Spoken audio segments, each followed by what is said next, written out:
তো কেরালার কিছু প্রয়োজনীয় জিনিস যেটা আমাদের সবাইকে জানা দরকার এবং তাদেরকে বিশেষ করে জানা দরকার যারা কেরালাতে কাজ করে এবং কেরালাতে কাজ করতে আসতে চায় তাদের বিশেষ করে তাদের উপলক্ষে বলছি যে কেরালাতে আসার পর স্টার্টিং যেটা আপনাকে পয়সা দেওয়া হবে দিন প্রতি 800 টাকা দেওয়া হবে এবং মাস পুরলে মাসে যদি 30 দিন কাজ করেন তাহলে আপনাকে 24,000 টাকা দেওয়ানো হবে। তারপরে এর মধ্যে টাকা কি করে বাঁচাবে কি করে সেভিং করবে এসব আমি আপনাদেরকে শিখিয়ে দেবো। 1 নম্বর কথা, 24,000-এর মধ্যে আপনার খাওয়া দাওয়া নিজস্ব থাকবে, বাস ভাড়া নিজস্ব থাকবে, কিন্তু যেটা ঘর ভাড়া সেটা দিবে হেড মিস্ত্রি বলতে যার কাছে কাজ করুন সেই দিবে। টোটাল যদি দেখতে যাই রুম খাওয়া দাওয়া এবং বাস ভাড়া নিয়ে আপনার মাসিক বাদ যাবে 3,000 থেকে 3,500 টাকা। আপনি বাড়ি পাঠাতে পারবেন 20 থেকে 21,000 টাকা। আপনি যদি আরও বেশি পাঠাতে চান আপনাকে কিছু আরেকটু বেশি স্ট্রাগল করতে হবে, যেমন কি আপনার ওভার টাইম। এখানে যদি একটা ওভার টাইম করতে পারেন আমাদের একদিন সারাদিনের কাজের মতন পয়সা পাওয়া যেতে পারে। একটা ওভার টাইমে 700 800 এবং 500-র ওপরেই সবসময় থাকে পয়সা।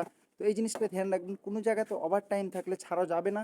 ওভার টাইমটা আপনাকে নিশ্চয়ই করতে হবে আপনি যদি মাসে 24 থেকে 25 হাজার টাকা পাঠাতে চান লেবার হয়ে। তো এই জিনিসটা মাথায় রাখবেন, তাহলে আপনি পয়সাতে কুলাতে পারবেন, খাস করে এই কেরালাতে।